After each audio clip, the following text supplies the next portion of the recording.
This video is part of a series of videos on how to cut traditional Chinese and Japanese joinery. The difference between Japanese and Chinese joinery and Western joinery is that there's no screws or nails or glue. The only thing holding the joints together is the shape of the joint and the accuracy to which you cut it. So there's a lot of different Japanese and Chinese joints that you can learn. And I'm going to walk through them one by one and show you exactly how you can cut them. In this video I'm going to cover the mortise and tenon joint. The mortise and tenon joint is used for joining two pieces of wood where you want to join the end grain of one piece to the side grain of another, like this. You can see the mortise and tenon consists of the tenon, which is this part, which is a little tongue, and then a kind of a square or rectangular hole into which the tenon fits like this. And if it's well made, it's quite tight to get it in, and it does resist a certain amount of pulling out force. But in general, if it needs to be pulled out like this, we need some strength in this direction, probably the mortise and tenon is not the right choice. So first of all, let's talk about the tools you're going to need. First of all, you will need a marking gauge to lay out the joint. This is pretty much an essential tool. There's no way to avoid having one of these, so you will definitely need to get one of those. You can also benefit from having a combination square and a marking knife. If you don't have an actual marking knife, any sharp knife will do. Even a kitchen knife you could use if you really wanted to. So you'll need those for marking out. Then we're going to do some sawing. So I have a nice tenon saw. These work really well. The traditional Western saws, but you can also use them for Chinese joinery. They work just fine. Or if you like to use like a Japanese type pull saw, if you prefer that style. Some people feel like you get better accuracy with these. It depends on your level of skill. Takes a bit of getting used to if you've used a tenon saw before, but they work really well. And after we've done the sawing, we're going to do some chiseling. There are two kinds of chisels. This is a mortise chisel because it has flat parallel sides. This is the best kind for cutting the mortise hole. But you don't have to have a mortise chisel. You can also use a beveled edge chisel. This is a beveled edge chisel, and you can see that it has bevels on either side. You'll need a wide one like this.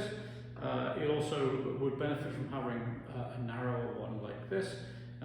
These chisels are only like $20 each, so I would suggest you buy all the sizes, and then you'll get the most convenience.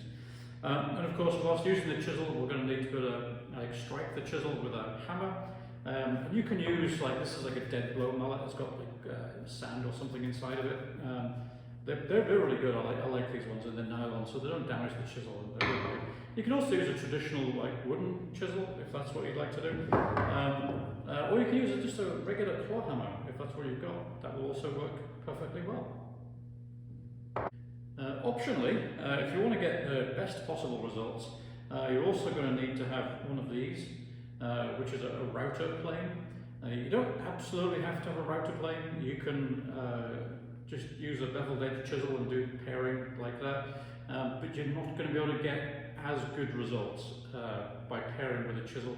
You really will need a router plane to get really good results. There are some YouTube videos explaining how to make your own router plane from an Allen key if you don't want to go buy one. But these ones they're not super expensive, and they make the job so much easier and so much more pleasurable. So I would recommend you get one of those. When cutting a mortise and tenon joint, we're going to join these two pieces together like this, and we're going to cut a tenon into this side, and we're going to cut a mortise hole here. One of the things you need to decide about your mortise and tenon joint is how far is the tenon going to go into the other piece of wood. If it goes all the way, of course, then it becomes a through mortise and tenon joint, which is actually a completely different joint, which I will demonstrate in another video. But for this video, it's not going all the way through. I would recommend you go about 2/3 of the way in. What you need to do is set your marking gauge to 2/3 of the width of the wood, like this. So let's say about 2/3. So that's going to be the length of my tenon. And then I need to take this marking gauge and I need to go around the piece of wood like this, making sure that the end, of course, is cut square. I cut this with my miter saw. And you just want to mark all the way around the piece of wood like this with the marking gauge. Okay, and this will define the length of the tenon. In other words, how far this piece of wood is going to be inserted into the other part of the wood. Just do a little light line first and then go around a second or even a third time, because this actually cuts the surface fibers of the wood and also provides a groove that you can feel with the edge of your chisel when you get to do the chiseling part. So don't make this line with a pencil. The pencil line is not going to work for you. This line needs to be done with a marking gauge. So the next mark that we're going to make is going to be along the end here and along here, and it's going to define the width of the tenon. And the width of the tenon, of course, has to match the width of the mortise hole, and the mortise hole width has to be a few millimeters wider than my chisel. So what I'm going to do is put my chisel up against here, and I'm going to use that as a guide, and I'm going to set my marking gauge, and I'm going to mark around here. So the width of this tenon, which is the width of the mortise hole, has to be slightly wider than the chisel. I've chosen this chisel because this chisel is the closest one I have. The size of the mortise hole needs to be about a third or a half of the width of the wood. This is a 6mm chisel. I think my next one is 9mm, and it's just a little bit too big. So I'm going to go with a 6mm chisel, which is a little bit on the small side, but it'll still work. So I've set my marking gauge, and all I need to do now is just go along the end of my tenon, okay, like this, on the end grain, and also on the side, so I can see, where I'm going to be cutting. Okay, do a light one first, and then another pass, and also on this side. So we're going to do basically all of the sides, right? So we'll mark it here, and then we'll flip it around, mark it from the other side,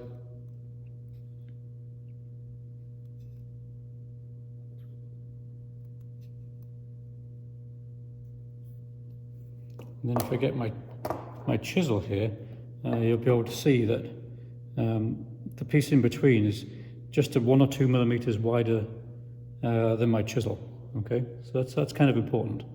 So just so that you can see where these lines are, I'm going to also go over them with a pencil. You don't really need to do this.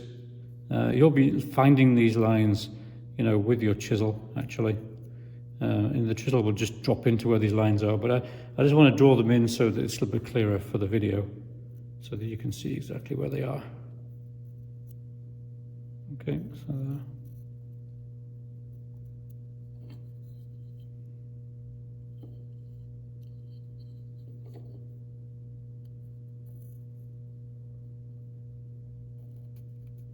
Okay, so I've got shoulder lines running all the way around, and I've got lines marking out the tenon, and then it's always important when you're doing woodworking to make it clear which bits you're going to cut off, because it's so easy to accidentally cut off the wrong piece. It might sound kind of stupid, but it happens all the time, where you accidentally cut the wrong way. You also, when you're doing your sawing, for example, when we saw up to this line, we need to make sure we put the saw in the waste. So it's really important to identify which part is the waste and which part is of the wood we want to keep.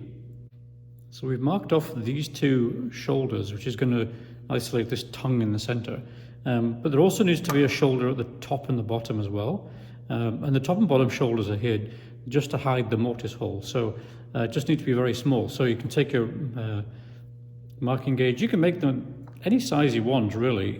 They don't need to be very big, though. So I'm going to set my marking gauge like that. Just randomly choose a few millimeters. Maybe I'll do a little more. That's a little mean. Yeah, that looks better. So now I'm just going to run around these three edges with my marking gauge. Make sure it's locked off tight. So the next step is to cut along these lines down to the shoulder, and to cut inside the waist. Don't cut right up to the line. You should never go right to the line with a saw. You should always use a chisel to get to the line, because chisels are way more accurate. But you want to get fairly close to the line so you don't leave like too much work to do with the chisel, because then you just have to sharpen your chisels every 5 seconds if you're chopping off too much wood with them. What you can do though to get the cut started is to use your chisel just to make a small place for the saw to start in the waist, right close to the line. So I made a little nick with a chisel, and I'm going to get my saw. This time I'm going to use the Japanese pull saw, and I'm just going to work at on the corner near the line. I'm going to go all the way down the line at the front here first, and then when I get close to the bottom line, then I'm going to focus on moving across the top.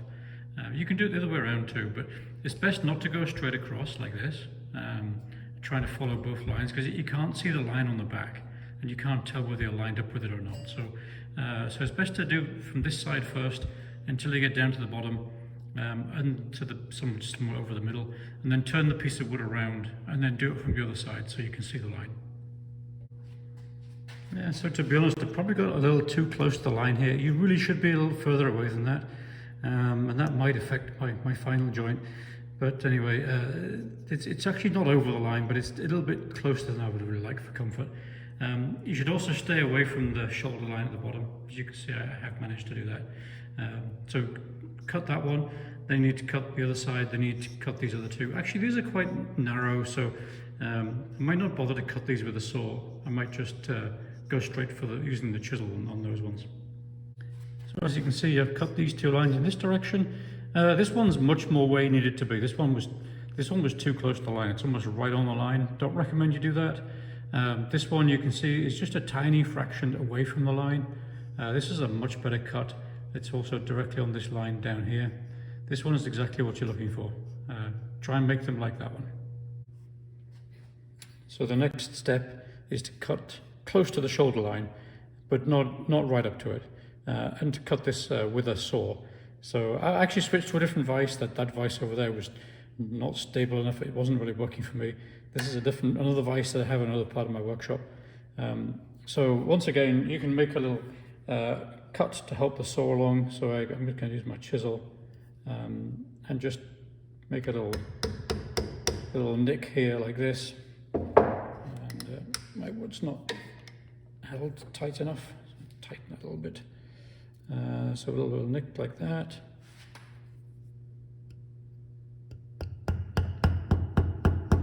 Just helps the saw to find its way into the cut. The saw can be a little hard to get started otherwise. So now I need to get my saw in here.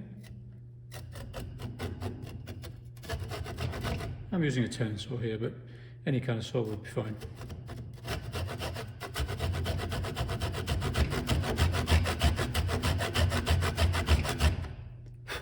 And the idea is we want to cut like this, leaving, you know, a 1/16 of an inch or something like that, a couple of millimeters here, and then just cut down until it meets this line we already made earlier.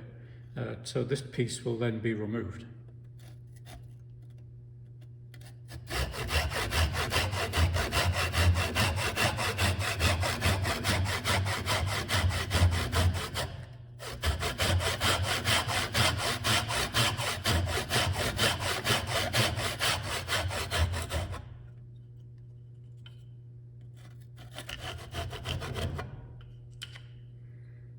Okay, like that. So you can see that whenever you saw anything, it's always very rough. These surfaces are both very lumpy. That's okay. That's why we didn't go right up to the line. We'll go right up to the line using the chisel, and the chisel will produce a nice, perfectly flat, smooth surface here after we've used it. So this is an opportunity to mention how you can do this with a power saw, with a power tool instead of using a saw.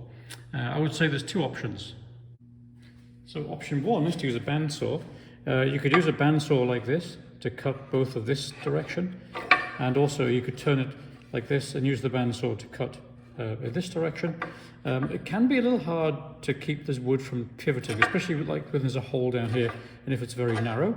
So in that case, I would recommend finding another piece of wood, which you know is square, and just holding up against that piece of wood when you're moving through your bandsaw like this, just to ensure that, or on that side, Either side works.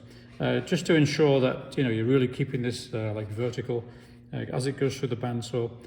Personally, my tenon sawing is not fantastic, and I find that the bandsaw is both faster and more accurate for me. So if you have a bandsaw and you want to try that, that's an option. The other option would be a table saw. Now, how you cut the two different cuts is different for a table saw. So for this cut, the one we did second, you'd run through a table saw like this. In which case you need to use a tool like this to very accurately set the height of the saw blade so that it didn't cut into the tenon. And then you obviously set your fence so the blade cuts in the right spot. But then you could use this to cut in this direction. For cutting in the other direction, I made this jig just by getting a few pieces of MDF and cutting them into a shape, and then just sticking them together and putting a few nails in. This just took me half an hour to make this. But this fits over the fence on my table saw like this, and then I can slide it backwards and forwards. And this enables me to move my fence quite close to my blade like this. And then what I can do is I can get this piece of wood and I can clamp it here with a clamp, and then I can move it through my table saw like this, and keeping it totally vertical. So this is a way you can build yourself one of these if you want, and then you can clamp your piece of wood to it, and then you can run it through the table saw that way to make these cuts. This cut here and this cut here. If you want to use a power saw or a power tool to cut these pieces, that's how I would recommend that you do it. So I'm not going to use my table saw on this occasion because I'm trying to show how it looks when you do it by hand.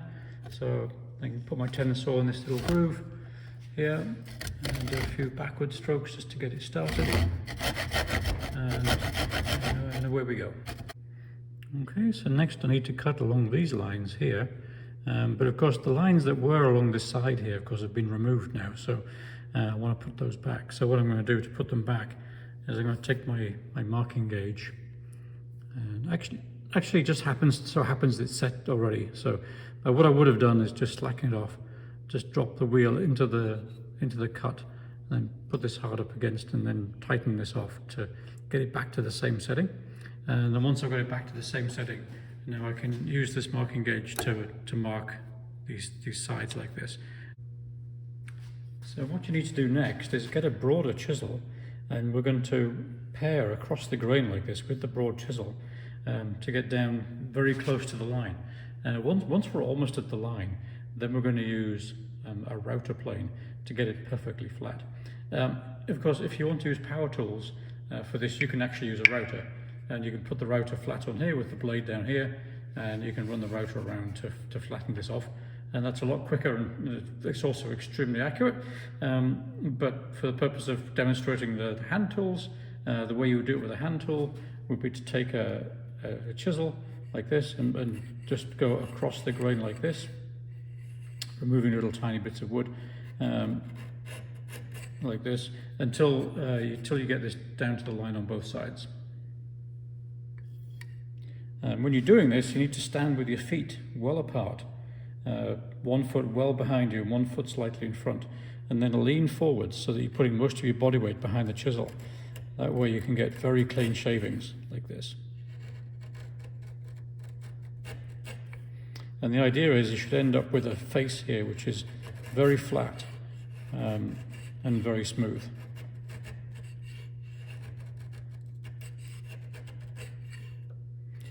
Goes without saying, of course, that in order to do this, your chisel would need to be pretty sharp.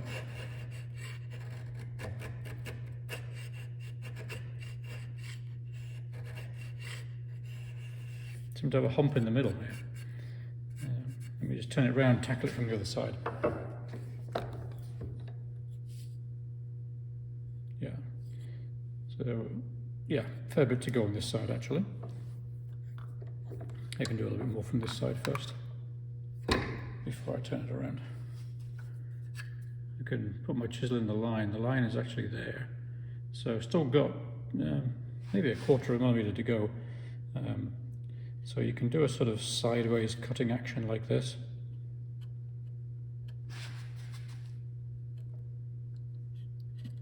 Don't take too much.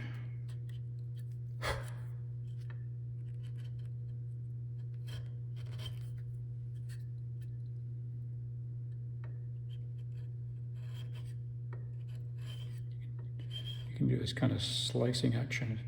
It's good for taking off very small amounts. I think that's close enough. I think we can probably go with the router plane from there on this side.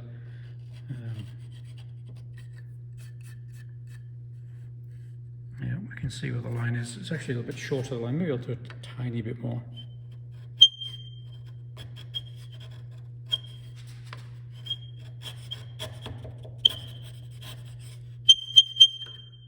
Apologise for the squeaking sounds. Oh, I need to put some wax on my chisel.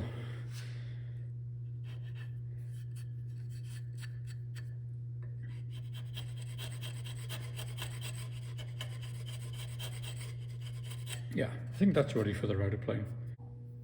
Okay, so I brought it back over and fastened it down with this clamp to my bench here. You might have some better clamping arrangement on your workbench if you have, you know, a better kind of vise than I have. I don't have a very good vise, so I'm just clamping it down straight to the workbench. Now what you would want to do is take your chisel and put it, you know, get it closer and closer to this line, taking off a little tiny bits. Actually, in this case, when I sawed it pretty close to the line already. I think I'm okay to just go straight down. So stand at the side of the chisel so you can see that it's vertical. That's super important. And then just chop straight down.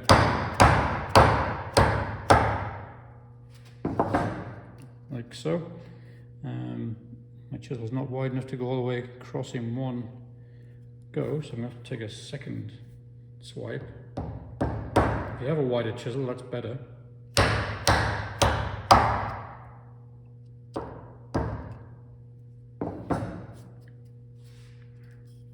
Okay, that seems pretty clean. But I'd also just like to go in this way as well.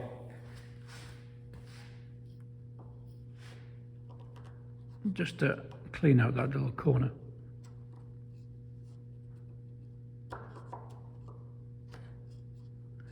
You find whenever your joinery doesn't quite go together, it's always because there's a little bit of material left in a corner somewhere. So getting right into those corners, that's kind of important.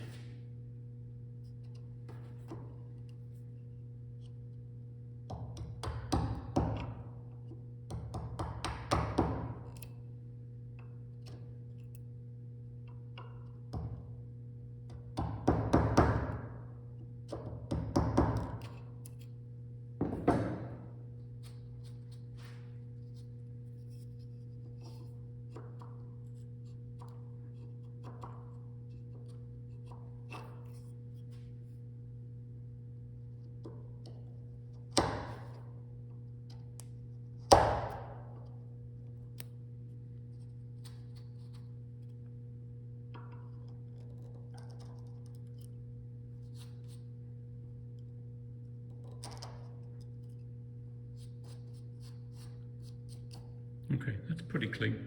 Now I'm going to flip it over and do the same on the other side. So next thing is to take off these parts of the shoulders. So I already marked them with a marking gauge, but let me just put a pencil line in the knife line, just so you can see where they are. So basically we need to remove this piece and this piece.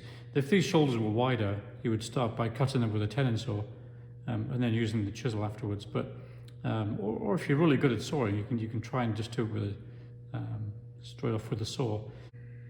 Okay, so to cut this one, I'm going to start close to the line, let's say about here.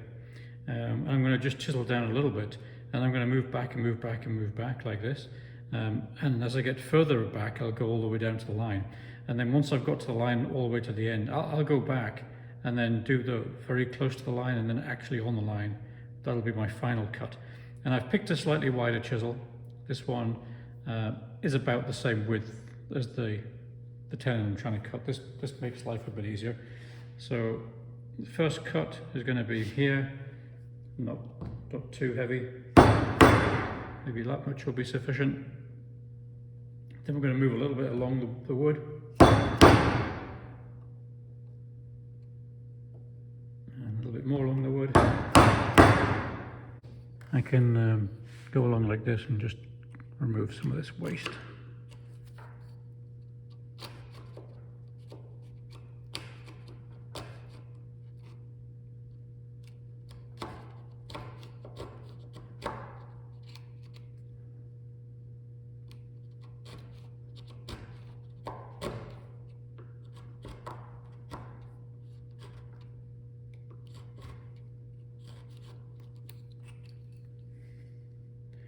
And just a fraction away from the line, which is fantastic.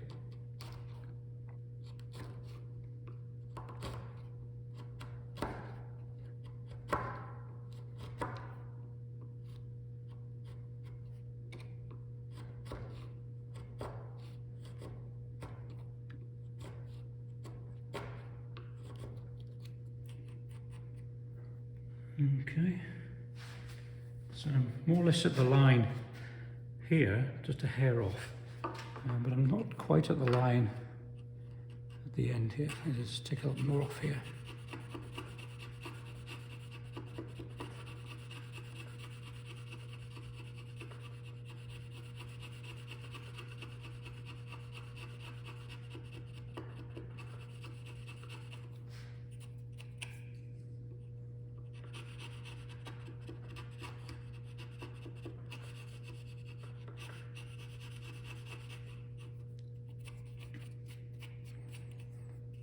Okay, now that I'm almost down to the line, very close.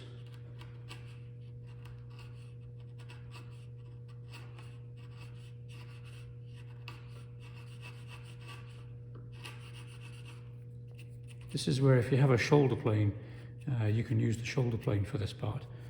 I might do that as well, just to show you how that works. Okay, so now we've got it close to the line, we need to take it all the way back to the shoulder. So start with just taking off about half the material.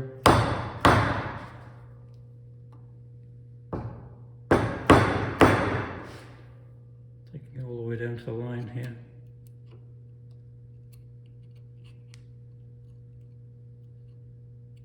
Yep, that's good. And I haven't got that much material left. I think I can go right on the line at this point. Making sure my chisel is vertical.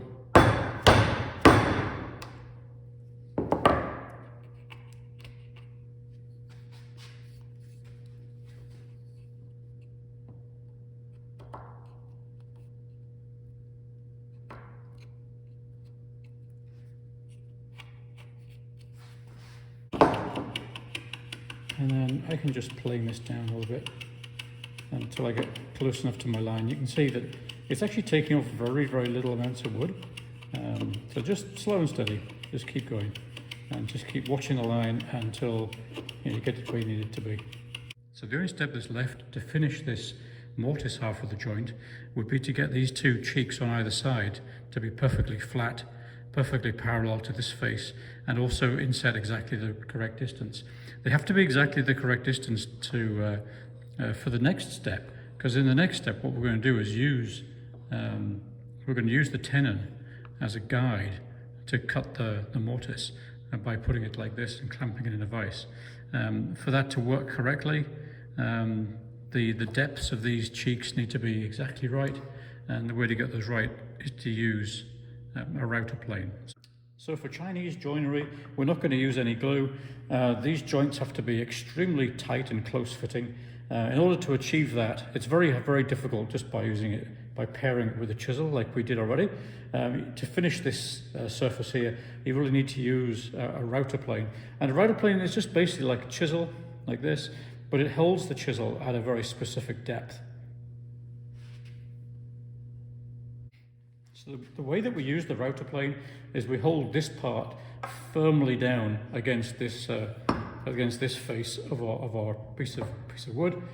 We hold that firmly there, and then we use the other side just to pivot it, and we just take a little bit at a time. So we just very gradually like this work our way across,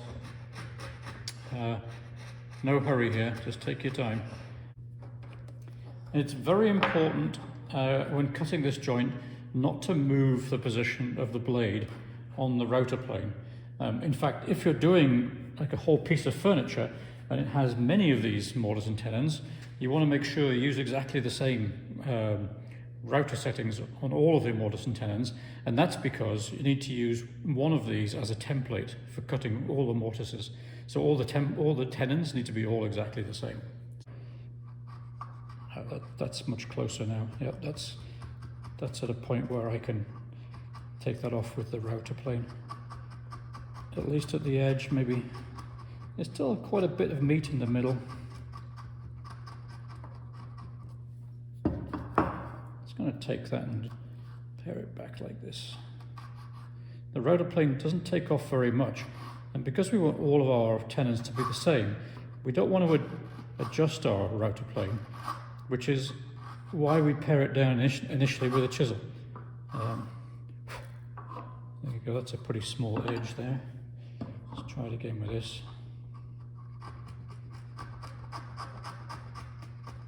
Yeah, this is working pretty nicely now. Get right into that corner.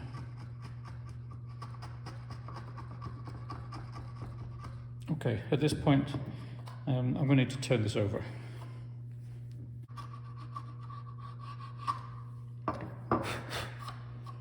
Okay, and then we end up with a very, very clean, very precise surface here. This is exactly parallel to that. It's exactly the correct depth. It's very smooth, very flat.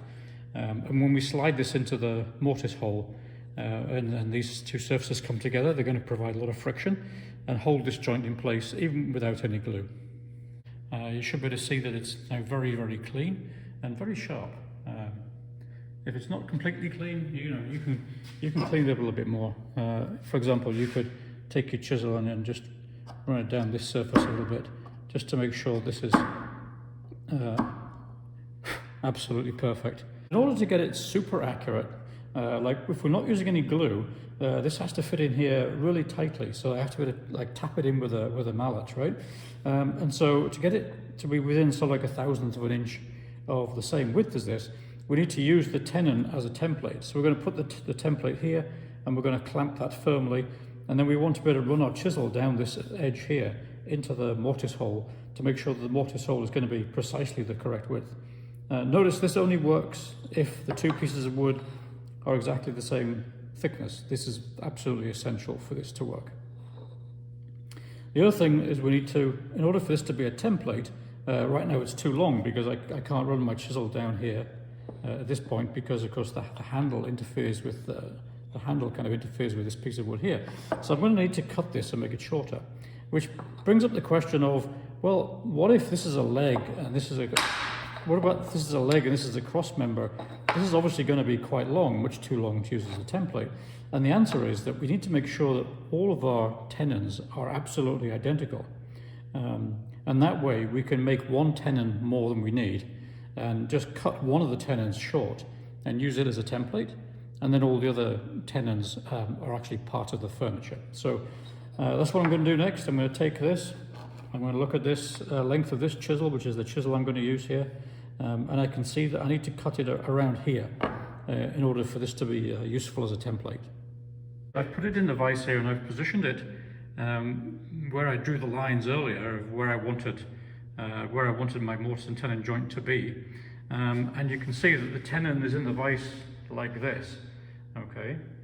So that the tenon is held up hard against the side of the other piece of wood, okay? Like that.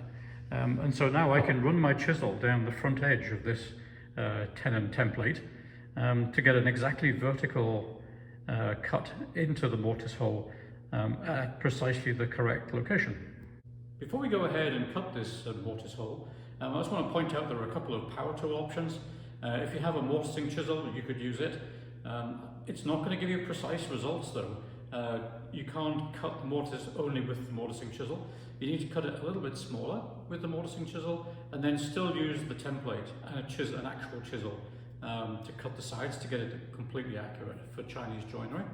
Otherwise, if you want to just use the mortising chisel to literally cut the mortise, You would need to do a completely different technique where you would cut the mortise first using the mortising chisel, and then cut the tenon afterwards to fit the mortise. I'm not going to show you that technique, it's a completely different way of working, but that would be the way you would do it. Another option for getting your mortise hole started would be to use a drill press. You can put a drill bit in here and you can drill down into the mortise hole to get it started. The drill press will give you a nice vertical hole, which is great, but you still need to finish it with a chisel. But drilling the hole with the drill press first will save some wear and tear on your chisel, and you don't have to sharpen it quite as often, but you still have to finish it with a chisel to get it super accurate. Other thing I'll say about using a drill press, because I've tried to do this myself, is if you use a drill bit, drill bits are kind of bendy, and if you've already drilled one hole, you try and drill another hole very close to it, you'll find the drill bit will tend to wander into the hole you've already drilled and then bend the drill bit, which is not a very satisfactory result.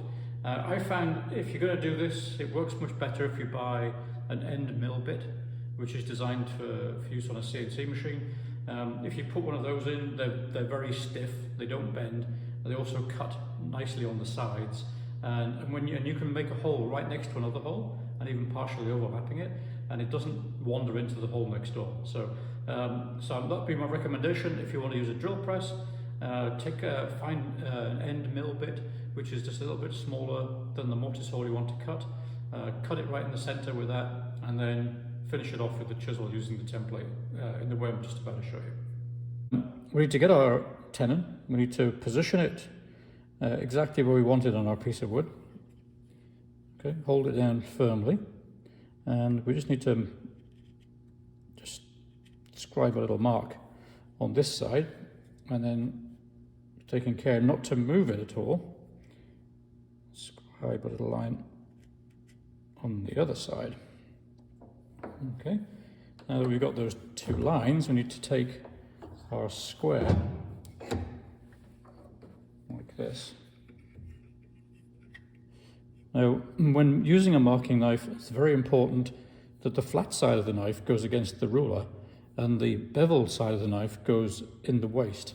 So in this case, my waist is on the inside, so I will need to put the flat side against my ruler like this, and I drop it into that little cut that I just made, move my ruler up, and then scribe a line across the end, and then I need to flip it around so that once again the flat side is against the ruler and the beveled side is in the waist. I need to find that little hole there, move my ruler up to it. Oh, make very sure that that's not gonna, let's do it again. Knife in the mark, slide the ruler up, and then scribe a line across. Okay, so that just finalizes the position of the mortise. So now we need to just open up our vise a little bit, take our tenon, place it in here, because we're going to use that as a template, and then close the vise up, tighten it all the way down, make sure that's absolutely firm. And now how we're going to cut this is we're going to take a chisel and we're going to run the chisel down this face in order to cut this line exactly. So to start cutting this mortise hole, we're going to need to find a chisel which is just a tiny bit narrower than the mortise that we want to cut. We want to leave a tiny bit of wood on the side, which we're going to trim off later with a broad chisel like this. By running this broad chisel down the face of our template like this, that's how we're going to cut the edge. But we need to remove the bulk of the wood in the middle with a narrower chisel. And we'll start by positioning our chisel against this face so that it's vertical, but then very slightly offset at the bottom. So not quite at the line, just a little tiny bit off the line like this. You can still have it sort of against this face if you want. You need to make sure that it's vertical approximately. It doesn't have to be exactly vertical. And we have to make sure that it's a few millimeters away from the end of the mortise hole. Like a 1/16 of an inch or a couple of millimeters is fine. So you got to position it like that. So the flat side of the chisel is near the end of the hole. The beveled side of the chisel is facing towards the rest of the mortise. Now for this first cut, we don't want to drive it down too deep, because if we do that, we'll compress the wood towards the end of the mortise hole, and it'll bruise the end of the hole. So we need to just do relatively light taps for this one. I think that'll be sufficient. Okay, and then we need to move it up by a little bit. Let's say 1/8 of an inch. Again, slightly away from the line, approximately vertical in this direction, and this time we can go a little bit deeper. You notice with that second cut that we actually took a little piece of wood out, so we can actually remove this little piece of wood here. So then we keep going, taking just a little bit more each time. And each time you can go a little bit deeper, because now we've got some space behind the hole that we're cutting. Like this.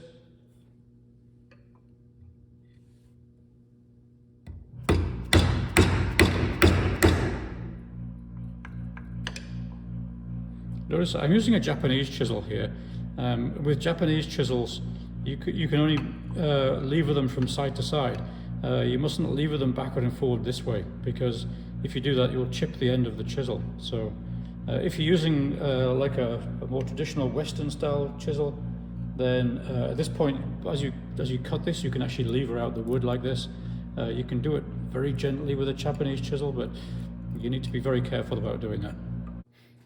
So once you reach the end of the mortise hole, with the chisel this way and the flat edge here, moving your way down here, when you get to the end, you need to turn your chisel around like this, and then you need to angle it so that the bevel is now vertical and the flat part is now sloped. And then you need to go back the other way down the mortise hole, like this. Right now I've got my hole to the correct depth. If I hold my chisel in there and pull it out and look at this, you can see that the depth I've got is pretty much the depth of my tenon. So at this point I need to finish the two ends of the mortise hole, and you need to just do a vertical cut at the end and just move along a little bit until you get all the way to the line. This one's actually already only about 1 millimeter away from the line, so very important that you hold the chisel vertical like this, and then just go straight down.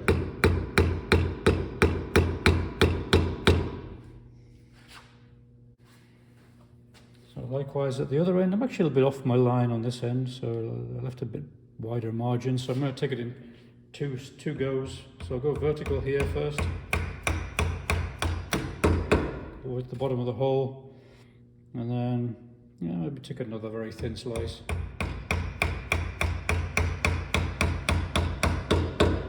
And you can tell when you've hit the bottom because it changes from a tick tick tick to a doot doot doot doot sound. And then so finally I need to locate the line that I scribed with my marking knife, find that with the chisel, go vertical. Here it goes, bop, bop, bop, when it hits the bottom. And now we need to cut down to the side of the hole. And now we're cutting along the grain, so we need to be tapping gently here. Don't go too hard or too fast, because it will just split along the grain. It won't shave off the wood, so just take it gently.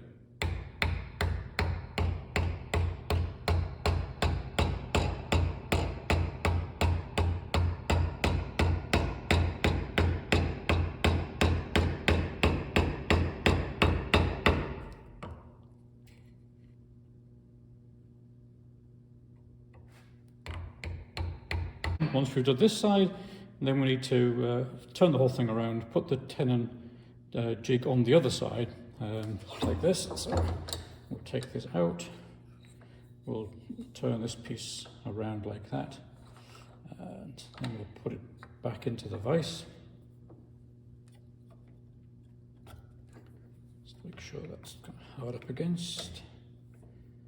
Looks good. Tighten it down. Get my 3/4 inch or 19 millimeters if you prefer, and now we'll do the other side. At this point, this should kind of go together. I haven't done any cleanup yet. I can see actually a bit of debris at the bottom, so I think this is not going to go all the way in. But if we track it this way and this way, we can just go straight for it. Yeah, it's a little bit tight. Requires a little bit of persuasion, but that's exactly what we were hoping for. We want this to be nice and tight because we're going to assemble this without any glue, like that. So. Yeah, I can see that I've got a bit of debris down at the bottom. I need to clear that out so that this will go all the way in, and then the joint will be done. That's the mortise and tenon joint. It's a very useful joint. It's not very decorative though. It's reasonably strong. It's particularly strong like in this direction or this direction. You know, it can take a lot of weight. It can also take a lot of weight this way. Of course, what it can't do is take a lot of pulling. I mean, actually, it's quite hard to pull it apart, but you should design your furniture in a way where it doesn't have any stress pulling it out. If you want to have one that can take some pulling in this direction, then we need to do a pin through mortise and tenon joint, which is covered by a different video, or the sword tip miter through mortise and tenon with either a pin or a wedge. Those are covered in other videos. But for the mortise and tenon, that's it. Thank you very much for watching.